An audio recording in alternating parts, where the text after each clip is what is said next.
Right, that is spectacular. So welcome everybody to our first ever uh, live at a distance Austin Variations event. And I'm so glad you guys came. This is Jeff in June. And we have got this weekend and next weekend booked with all sorts of really spectacular events. We have talks, question and answer sessions. We've got, I think, a panel discussion. We've got readings from various authors. And we have a couple of plays scheduled, which I think is just brilliant. I'm so excited that we were able to get that on the schedule. So thank you for coming. Please check the Facebook page for the latest schedule updates. We've got this weekend fairly well planned out, but next weekend we could have some tweaking depending on the things that we learned this weekend, because like we said, we're kind of a work in progress here, figuring out exactly how to make this work. So keep an eye on the Facebook calendar for what's going on next weekend, and we'll be sending out another link for the Zoom meeting for next weekend so that everybody can join up then. One word. So let's, I'm going to go ahead and try to mute all the microphones for now so that we don't get the background noise, because what happens is we get background noise from 35 different mics and it gets really difficult to hear. So let me try to do that and unmute myself then so that I can keep talking. So cross some fingers that that's going to work. So search device manager. All right. Can everybody still hear me? It looks like that's working. So there is a chat function on your Zoom. If you look at the bottom of your screen, you move your little mouse over your screen and then look at the bottom, there's a little chat bubble that says chat underneath. So we're going to use that if you have any questions as we go along, because hopefully we'll have a little bit of question and answer time after we're done, or if there's just a burning question as I'm talking, feel free to put it up in the chat and I will definitely try to answer those questions, because hopefully, maybe, fingers crossed, I will actually have the answer. Which is always one of those risks you take when you start speaking on something like, oh gosh, I hope someone doesn't ask me something I don't know. But we're going to be talking about chocolate in Jane Austen's day. Now, one of the things that we tend to hear a lot about is drinking chocolate in the Regency, because that was probably the way most people experienced chocolate. But that wasn't the only way. And we're going to get into a bunch of that tonight. But to start with, I want to do a flyby history of chocolate in the Regency era. So I'm going to attempt to share a screen here, and I'll kind of go back and forth from sharing the screen to being able to talk to you guys. Chocolate showed up in Europe first in the Spanish court. And there's kind of a debate about whether it came from Cortez or some other information that's a little bit newer suggests that it was actually a Dominican priest who brought high-ranking Mayan nobles to visit the Spanish court of King Philip II. And they made chocolate for King Philip. And that was the introduction of chocolate in Europe. Now, it was a very potent, very bitter drink. Not at all like what we're used to drinking chocolate or eating chocolate today. The Spaniards played with it for a while and figured out how to add sugar to it. And then it skyrocketed in popularity. Once you add sugar to something, it gets good, right? And chocolate was absolutely no exception. So chocolate took off once they kind of changed the formulation and made it more palatable to European palates. It spread from Spain to Italy, to Germany, and to France. And along its spread, it kept changing in formulation, changed the way that it was served a little bit, and then physicians kind of got a hold of it and decided that it was a cure for many diseases. So there was a whole line of research, as it was in the era, or recommendations is probably a better way to call it, of ways to use chocolate medicinally, which, you know, I think all of us think that's a good idea. Especially right now, I don't know about you, but I'm definitely seeking out chocolate and medicinal levels at the moment, just about on a daily basis. It wasn't until it got to France that it was able to hop over to England, and we saw chocolate making its way into England.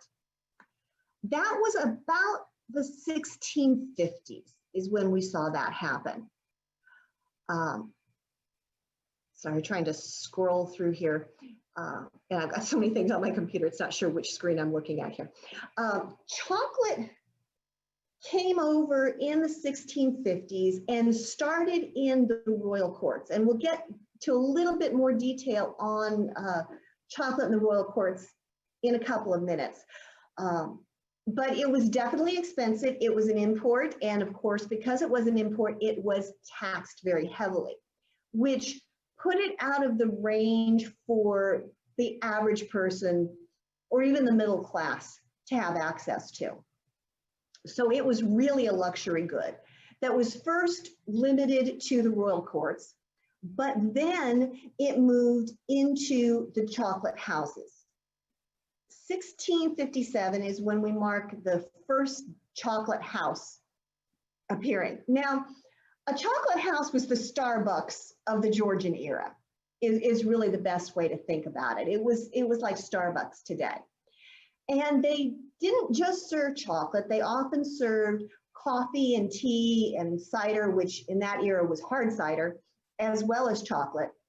But since chocolate, for a lot of reasons, was the most difficult drink to produce and the most expensive, that's really what chocolate, that's really where the name of the houses came from. They became chocolate houses. And one way that, a kind of sneaky way to tell how popular chocolate became, in 1673, in a publication, a lover of his country took off on a tirade about the dangers of chocolate. It was in the Harleian Miscellany. That's a word to say, isn't it? And he was just adamant that chocolate, as well as brandy, rum, and tea, should be banned because this imported article did no good and hindered the consumption of good old English-grown barley and wheat. So the fact that people are getting a little upset about it is kind of a hint that maybe it was really popular. Does that kind of make sense? Chocolate was also tied, the rise of chocolate was tied to the Industrial Revolution.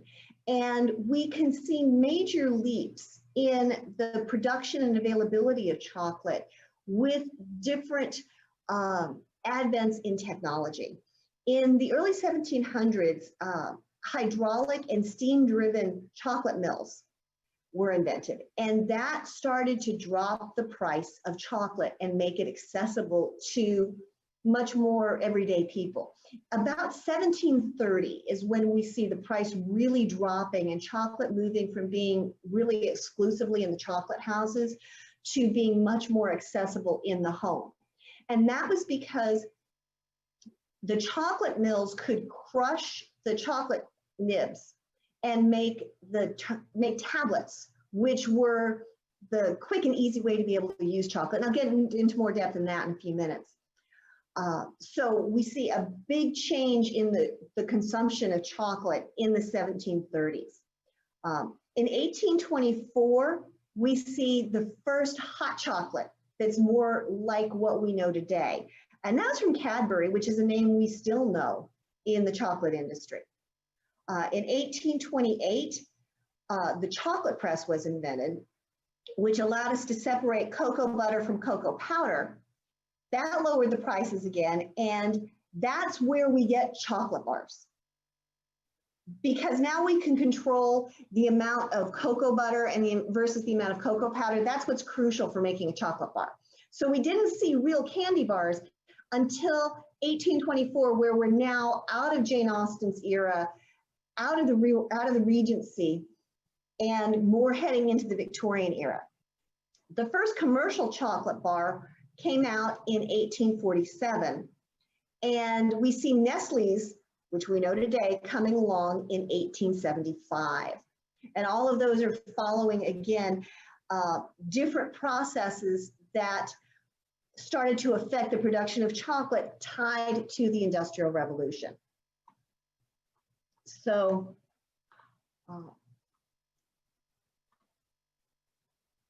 I mentioned a minute ago that preparing drinking chocolate was quite a production. And I'm going to switch off this screen for a minute because there are a lot of words there, and I just want to talk about it for a minute.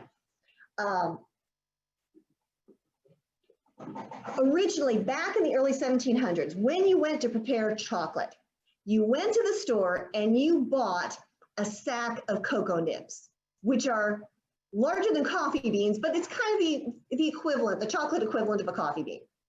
It's this hard nut. And you stared at it for a while and you wondered, well, what do I do with it? And the answer was an awful lot. We had to do an awful lot with those cocoa nibs. And we see recipes. Hannah Glass is the first recipe I'll put up, but that's in the late 1600s, early 1700s. And it starts with taking 6 pounds of cocoa nibs, a pound of anise seeds, which are licorice flavored. They're little tiny, almost like caraway seeds.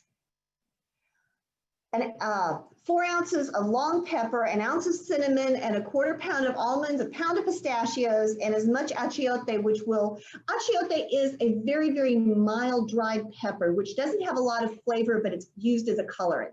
It's a natural food coloring, and in the Southwest, you see it used a lot to create yellows and oranges. So you added it to make it a nice brick color. You added musk and ambergris, which is the product of sperm whales, and some sugar, nutmeg, and then you beat them to a paste. And you beat them some more, and you beat them some more. I'm going to show you the picture of what this thing that we beat it with looked like. There you go. This is a chocolate stone. And if you look at the center, you can see the ground cocoa. So you have this slab of stone, and if you look underneath it, there's a place for a heat source. You ideally put it over hot coals or a fire to heat the stone, because that helps to free the oils from the cocoa. And you see the roller on top. It's basically a mortar and pestle. And you started grinding this, and you ground it. And you ground it some more, and you ground it some more. And eventually, as you grind the cocoa beans down enough, the oil is liberated from the cocoa beans, and it all forms an oily paste. And that's what you were looking for when you prepared the cocoa, because then you took this paste, which you mixed with all these spices that this first recipe Hannah Glass suggests, which the anise seeds, the pepper, the cinnamon, the nutmeg, and the almonds and pistachios.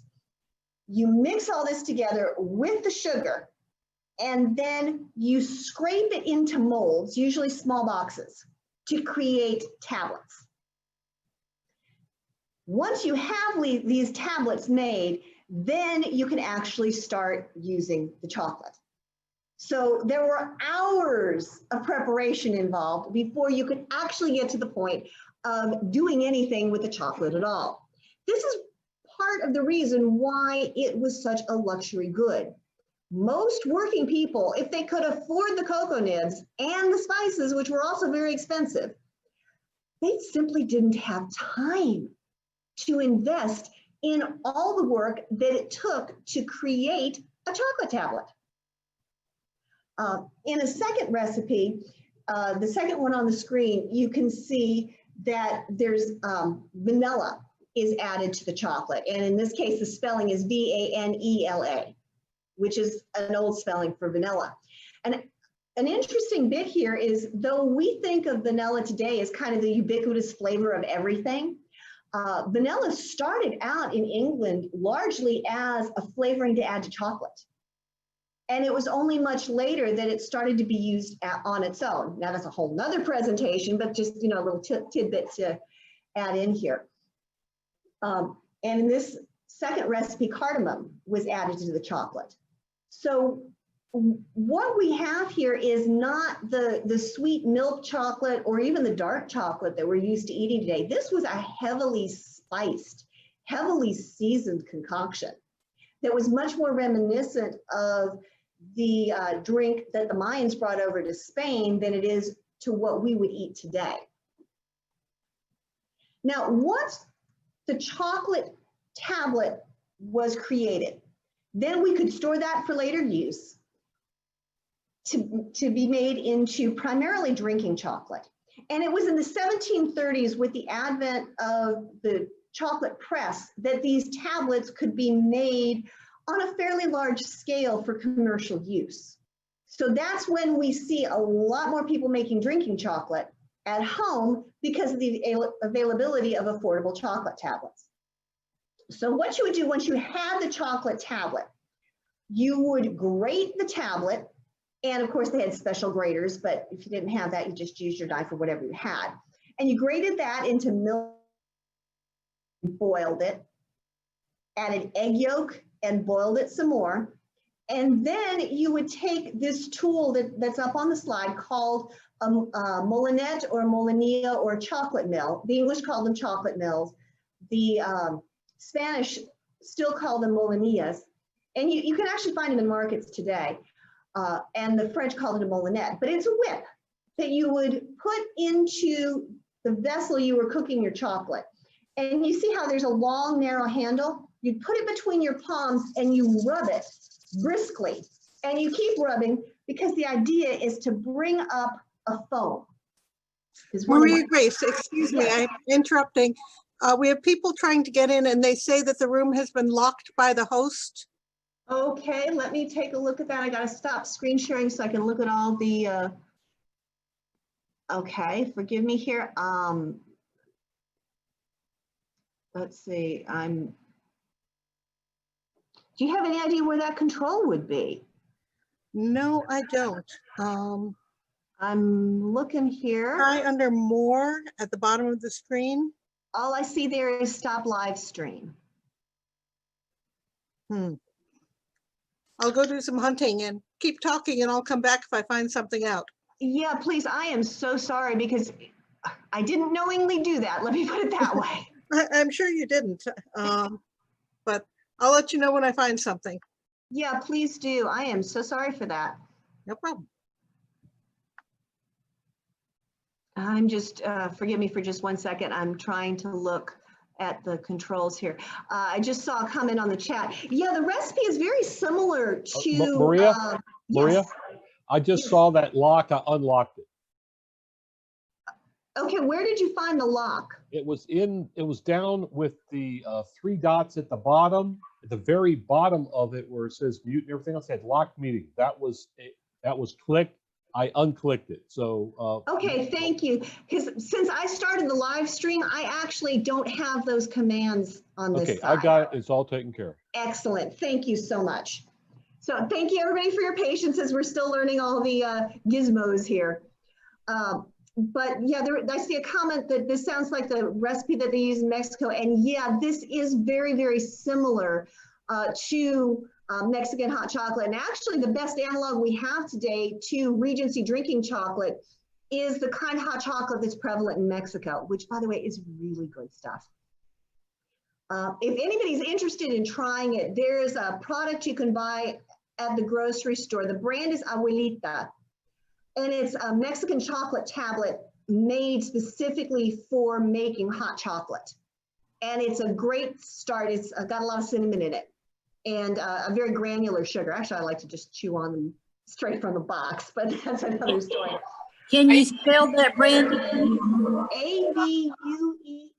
Let's put it in the chat here. Abuelita. It means grandmother. Gina asked, what is a long pepper? Oh yeah, it is a Nestle brand. You're right, Chris. I just remember it as Abuelita. I don't really know which kind of pepper is a long pepper, but it's not a bell pepper. It's more of a spicy pepper. I do know that much. But I really haven't been able to trace down which one exactly was the long pepper.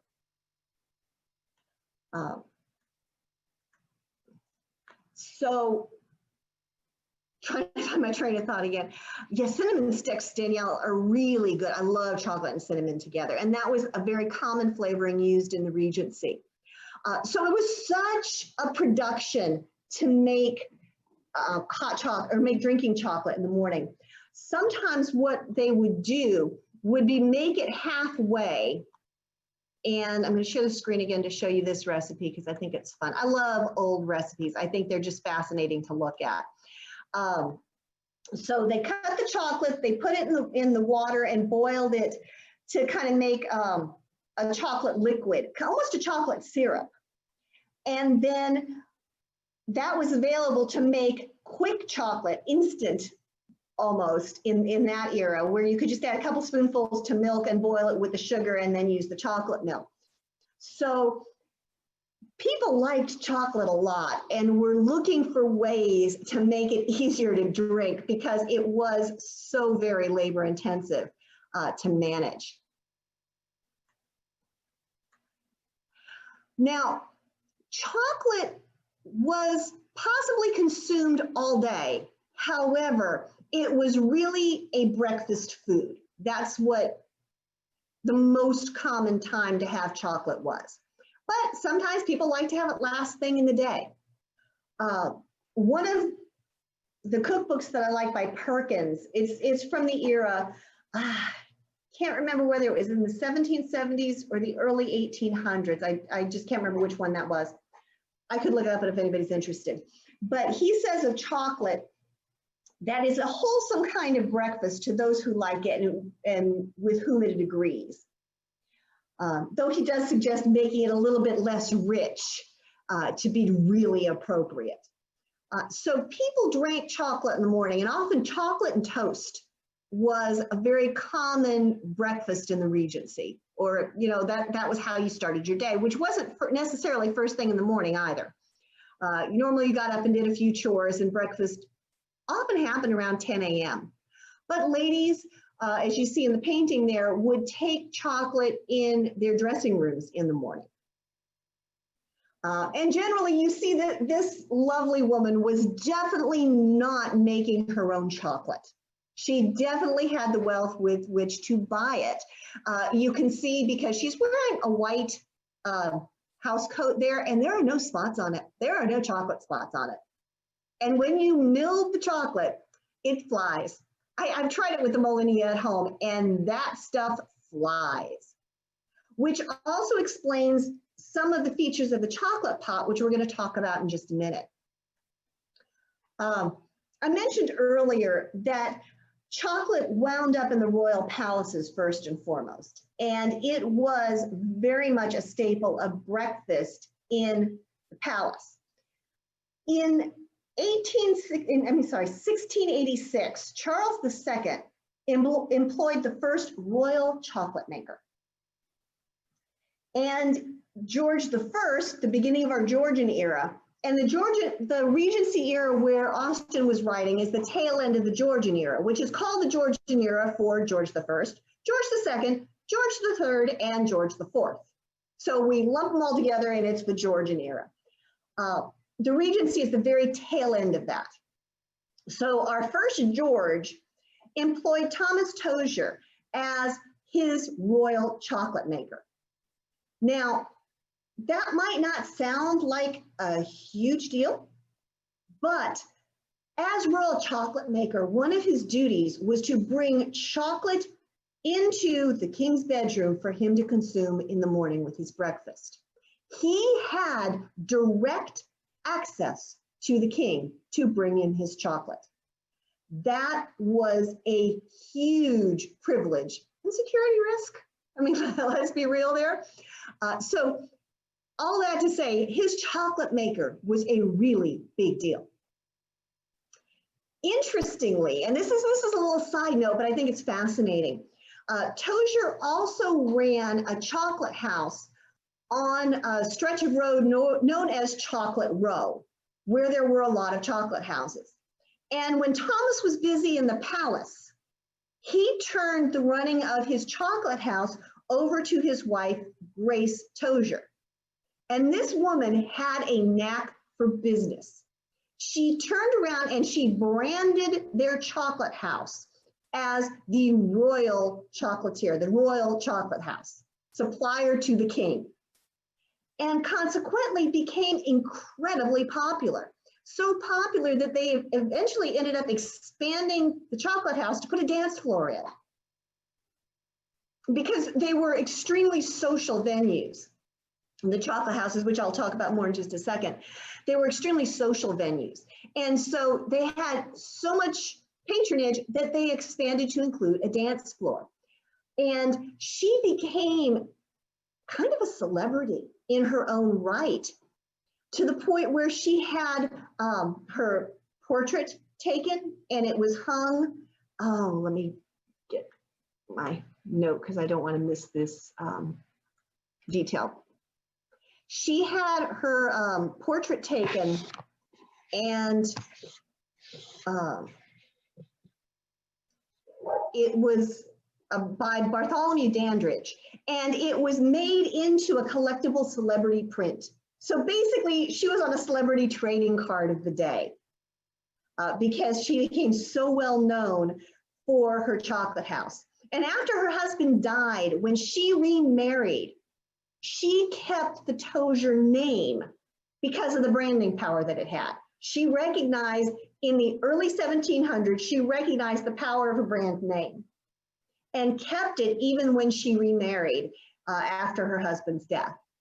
So I just think that's kind of a cool side note to women in chocolate. In 1690, the Hampton Court Palace was remodeled, and part of the remodel included a special kitchen devoted to chocolate making entirely. The picture of the chocolate stone that I showed you came from the recreation of the Hampton Court Palace kitchen. And if you look online, you can find a video tour of that palace kitchen itself, or you can go to my website, Random Bits of Fascination, and do a search on chocolate. And you can find that video on my site as well.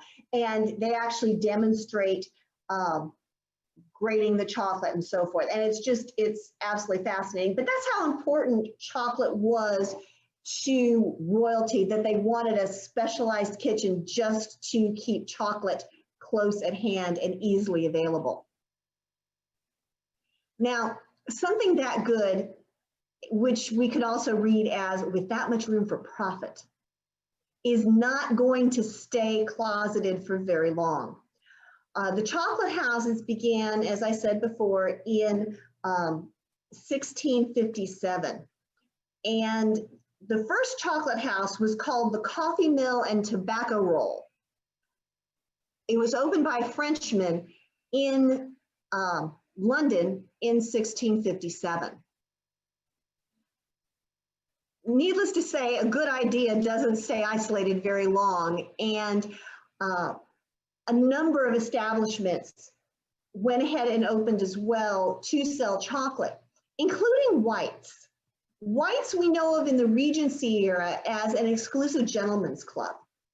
And we read about it in different books where our aristocratic heroes were members at White's. It's an exclusive club just for gentlemen to interact with other gentlemen. Well, White's started out as a chocolate house.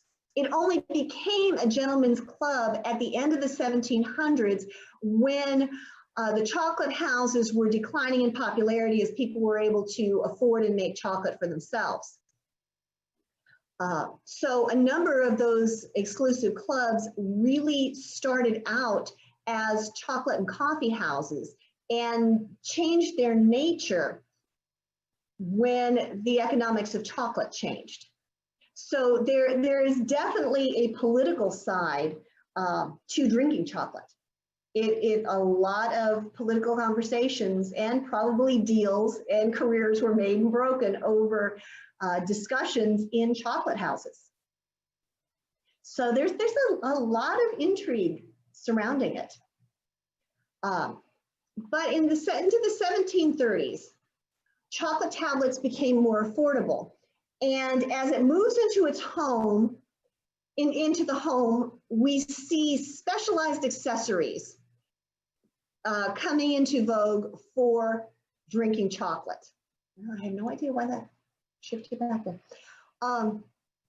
This is exactly what happens today. Okay, go to Amazon or wherever you like to shop for kitchen gizmos. Can we talk about the Instapot for a moment? That little gizmo has come on the scene. It is basically a safe pressure cooker, that's much less likely to explode on you than the old-fashioned kind. And it has taken the culinary world by storm. Everything is Instapot. We started out and you used to be able to find an Instapot.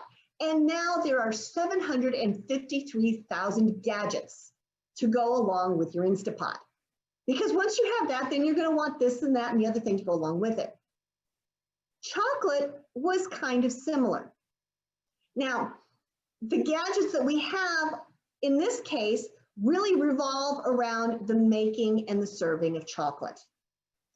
As I said before, change screen share here for a second. As I said before, when making chocolate in the kitchen, you needed a grater for the chocolate, but you could substitute that and use a knife or whatever other grater you had. You needed a heavy bottom sauce pot so that you wouldn't scald or burn the chocolate while you were cooking it. You needed something to stir it with. You needed the chocolate milk. People improvised that all the time. People also improvised the chocolate pots and the chocolate cups, which I'll talk about in just a second, just like we do today, because if you wanted enough, you're gonna figure out a way to make it work. So you might be drinking chocolate out of a pewter beer tankard. Okay, you still get to enjoy your chocolate.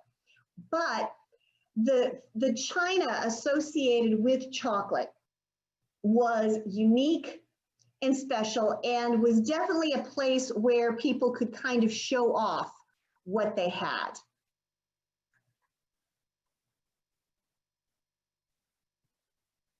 Chocolate pots were one of the, sorry, my screen here just did something weird. Can everybody see my slide? Nod at me, somebody, if you can see the slide or if you're looking at me.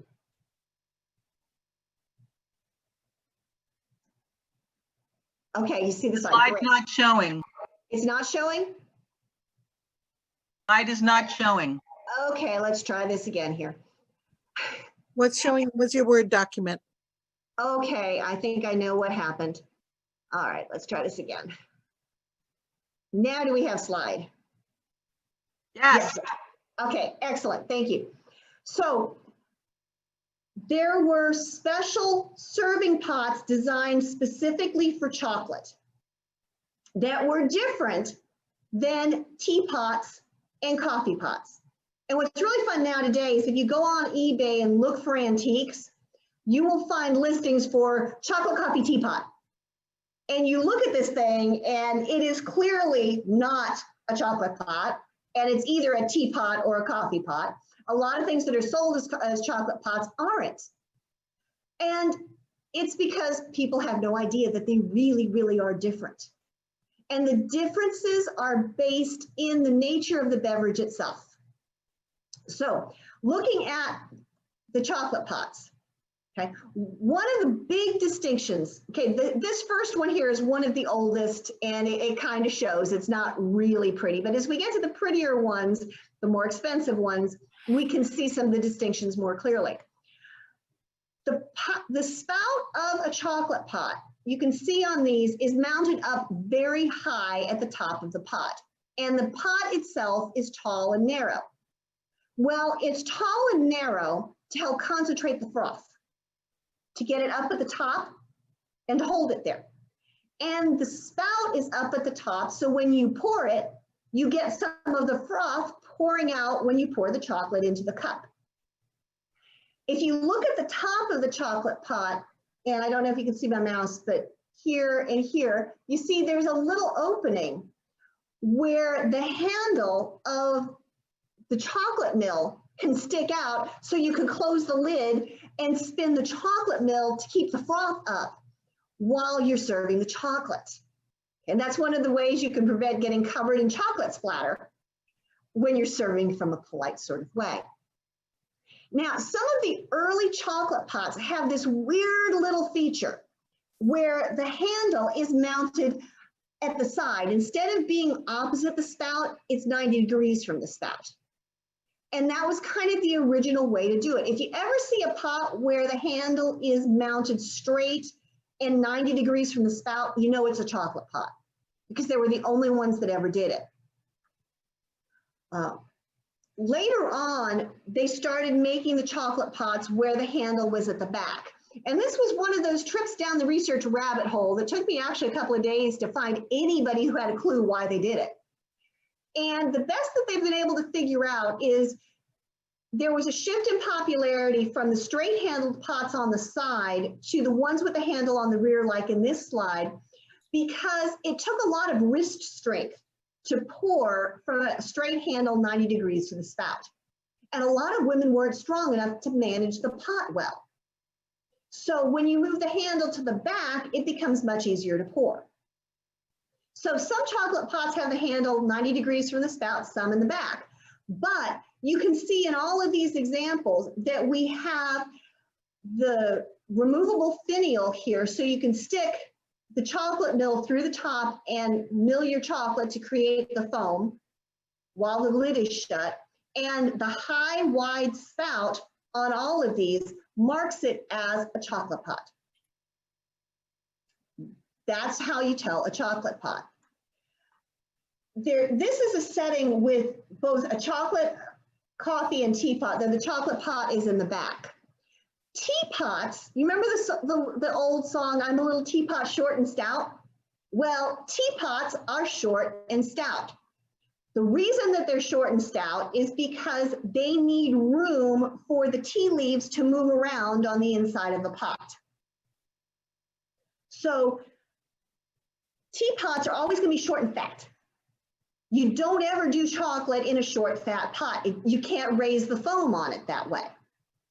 So a teapot is going to be short and fat and have a handle that leaves room to keep your fingers away from the teapot, because the temperature tea brews at is hot enough to burn you. It's over 200 degrees, I believe.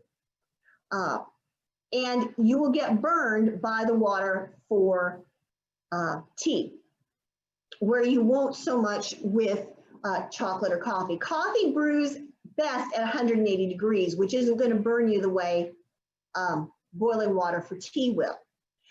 Chocolate brews in a tall, narrow pot, but the spout is near the bottom. If you look at the spout for the coffee pot, it is much closer to the bottom, and this is all about keeping it warm. So a coffee pot is designed to keep the coffee warm. A teapot is designed for brewing space, and a chocolate pot is designed to give you the ability to create the foam and to hang on to it. That's why all the pots are different.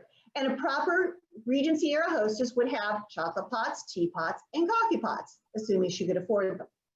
The cups are the same way. Chocolate cups are very distinct and different from teacups, and I think they're really, really cool. Because of the issue with the foam, chocolate cups are tall and narrow to keep that foam going so it doesn't dissipate over a wide cup. So in all of these, you see how they're very narrow at the top. Well, the problem is when you get something tall and narrow, it's very apt to spill. It knocks over and spills. So some clever person decided to put this nifty little rail into most coffee saucers, or to create a deep well to set the cup in. They're called tremblousses. I don't speak French, and it's a French word and I have trouble with it. Saucers, because if your hand trembles, it doesn't knock the cup over. So chocolate cups may have two handles on them Sometimes they have lids, but they're always taller and narrower than teacups. And they sit in these really cool little railed saucers. And that's how you can tell a coffee cup. Excuse me, a chocolate cup from a coffee cup or a teacup. These are some close-ups of the Tremblousset saucers that I think it's neat to look and see those little rails and how they're designed to hold the cups in place so you don't spill your very expensive and difficult to make chocolate. Teacups are wide with a big handle designed to keep your hand from being burnt by the hot china. And teacups are all about cooling the beverage. That's why they're short and wide, to cool down the tea to drinkable temperatures. Coffee cups are taller because they want to concentrate the coffee together so you don't have so much surface area at the top to keep the coffee warm because it brews at a lower temperature. So there's actually a reason in terms of how you make and consume these beverages for all the differences in the china that goes with them. So you'll see in antique shops lots and lots of cups that may or may not be labeled correctly. And now you have, a little bit of conversation you can make when you see that. Oh, do you realize that's really not a chocolate cup? Great way to start conversation. Or, people sometimes give you a weird look like you've really been down the research rabbit hole for a little too long. Happens to me way too often. In any case, even though drinking chocolate was the primary way that we see Regency era folks being able to access chocolate, it wasn't the only way. When you start scouring cookbooks, you start finding there were a few chocolate recipes here and there. And some of them were in specialty cookbooks really aimed at professional cooks in large establishments, large estates, large homes, employed by the aristocracy. Some of them, though, were accessible to more common kinds of cooks.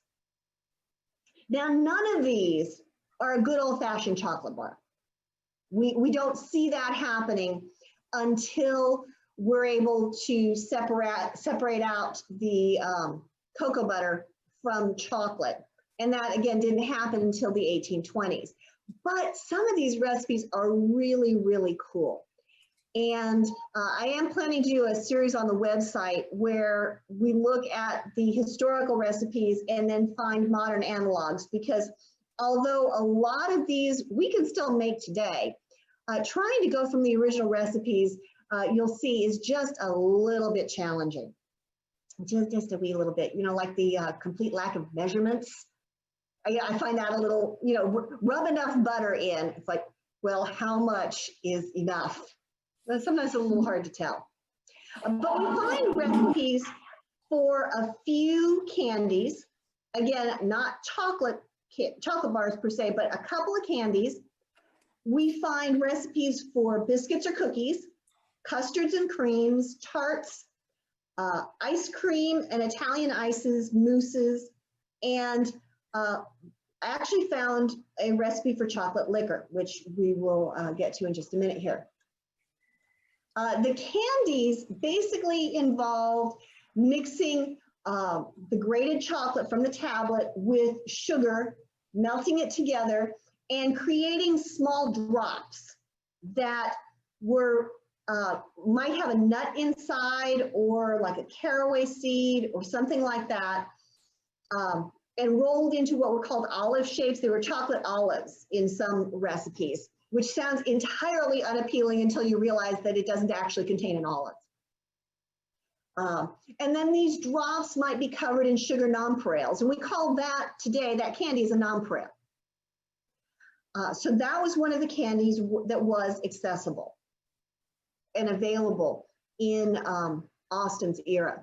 Now, keep in mind, though, that this chocolate is still going to be pretty bitter because it doesn't have the milk and those kinds of things added to it. We're still talking about extremely spicy with things like cinnamon, cardamom. Orange water and rose water were also popular flavorings added to chocolate. So even if it looked like today's chocolate, it still had all of those extra flavors added to it that set apart from what we would eat today. This recipe fascinated me. It's a chocolate conserve, and actually in the cookbook it was just called Of Chocolate, which I looked at and thought, okay, gee, that's really helpful. Let's see what we can suss out about this. And as I'm looking at this recipe, it talks about bringing the chocolate up to grand plume, which took about 3 more dives down the rabbit hole to find that what they were talking about is heating the chocolate to softball stage, which is the stage when you heat the sugar and it forms a soft, squishy ball. In other words, this was fudge. This chocolate conserve that they were talking about really was analogous to today's soft fudge. So this was chocolate and coffee and sugar basically mixed together for a fudge-like candy. Now there's no extra fat added to this, so there was no cream, no butter, and what we think of fudge today. But the closest analog I could come to this was a mocha kind of fudge that was soft and probably spread on toast or something like that. I don't know that for sure, but I just kind of see that given what the recipe looks like. So those were the big ways to enjoy chocolate in candy form. Now biscuits or cookies were another option for the era. And there were 3 basic kinds of strategies for making cookies that I found. Keep in mind that baking powder was not really readily available at this point. So in order to keep things from being flat, hard lumps, you had to find some way to incorporate air into the recipe. So usually that meant beating egg whites, because egg whites will hold the structure and hold the air as you bake. So this first recipe for cookies is, let me just make sure it's the one I'm thinking of. Yeah, this one is very much like a chocolate meringue. It's egg whites and chocolate and sugar baked.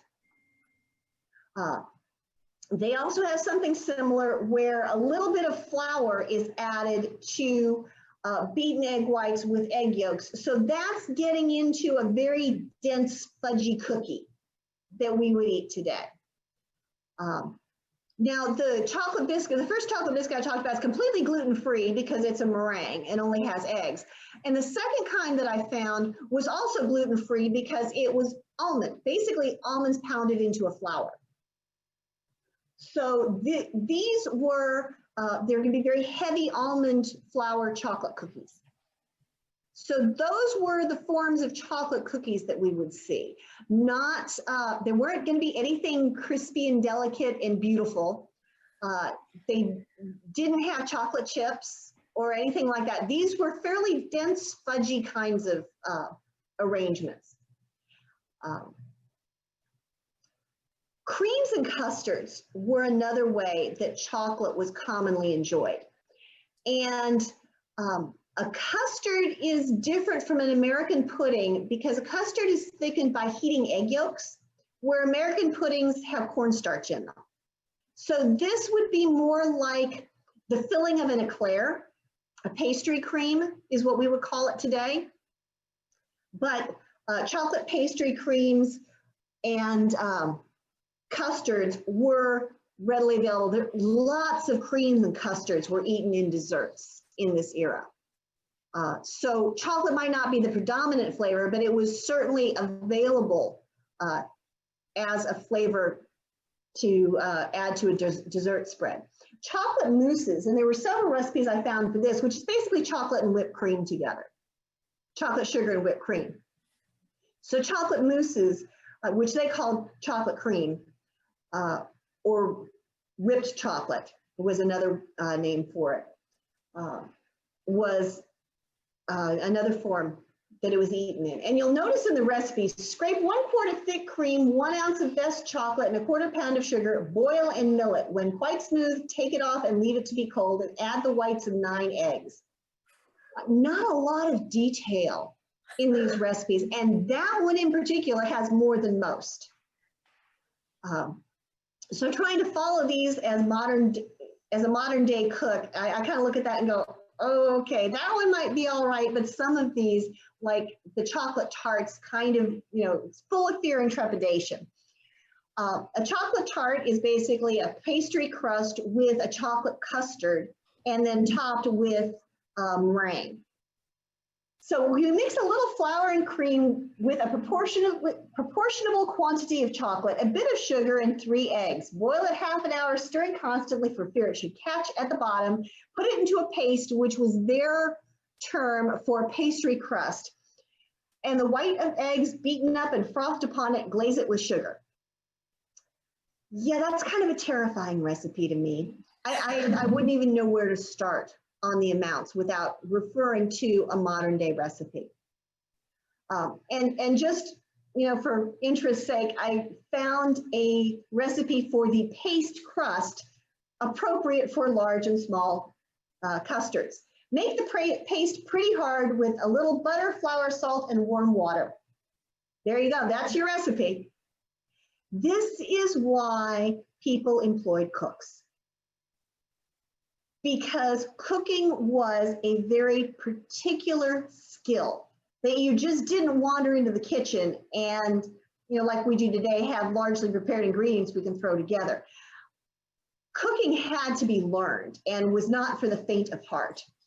You know, without electric mixers, just for one, there was hours worth of beating to get, and crushing and fabricating to make things work. So this is why people hired cooks, because it literally would take you all day to create a lot of these things.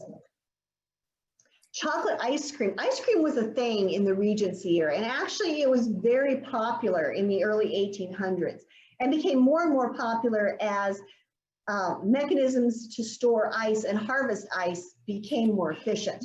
And again, that's a whole other presentation on the ice trade. But we see Francis Nutt in 1807 wrote a specialty cookbook on sweets, confectionery cookbook. And he offered recipes for different variations of chocolate ice cream. Ice cream was often frozen and served hard in a mold, and that was called ice cream cheese because it used a cheese mold, not because there was actually any cheese in it. Again, going through these period cookbooks can be an awful lot of fun trying to decode all of these things. Just as an aside, do you see this right here that looks like a teacup or a chocolate cup or a coffee cup? Guess what? It's an ice cream cup, which is different than a tea, chocolate, or coffee cup. Part of the reason you see here is the foot on the cup. That keeps it up off the table and helps insulate the the ice cream in here to keep it cold. The handle also kept the hand away from the china, again, to help keep the ice cream cold. And the conical shape funneled the melting ice cream to the bottom of the cup away from the rest of the ice cream so it wouldn't melt as fast. So one more piece of specialty china to add to your china closet. In both of these recipes, which are French recipes, the chocolate, instead of being done in tablet form, they basically would steep the chocolate beans and then strain them out, almost like you would make coffee or tea. And then that liquid was used to make the chocolate ice cream. So it was an extremely delicate flavor of ice cream. Very different than what we think of as chocolate ice cream today. Chocolate ice water was also popular. Water ices were extremely popular in the era, which in this case was chocolate, simple syrup, which was sugar and water, and a pint of water, which was frozen until thick. And so that could be enjoyed in any of the ice cream shops, ice houses, or ice cream houses of the day.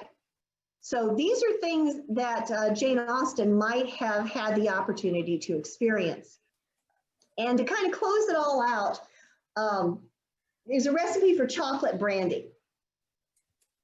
This involved 4 bottles of brandy and chocolate, salt, cloves, which you infuse the brandy with that and sugar, and then clarify it to mix with the liquor. So this would be served definitely as an after dinner kind of liqueur. I have no idea how this would taste. I've talked about this recipe to people, and some people think it sounds amazing, and some people just like, okay, whatever you say. This is another one that I have not yet tried. But I will be posting more of these adventures in chocolate on my website. If you haven't come by, I recognize a lot of you from the site already, but if you haven't had a chance to come by, it's Random Bits of Fascination. And come explore this more with me, because I mean, chocolate, what's not to love about that?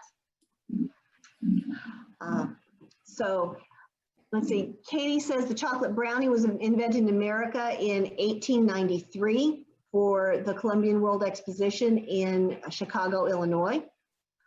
Half a gill, Becky, I would have to look that up. I don't know off the top of my head how much half a gill is, but if you Google it, you can find that measurement.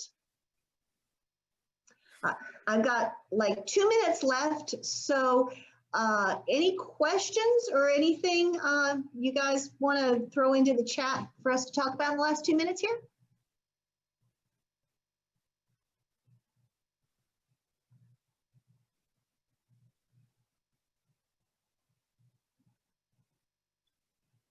Okay, well, I am really just tickled to have seen everybody. Thank you, Betty. I am tickled to have you guys here today. This has been such fun to get out of the quarantine routine and to get to talk with you guys and see your lovely faces. I've seen people today. This is amazing. And I will go ahead and hand this off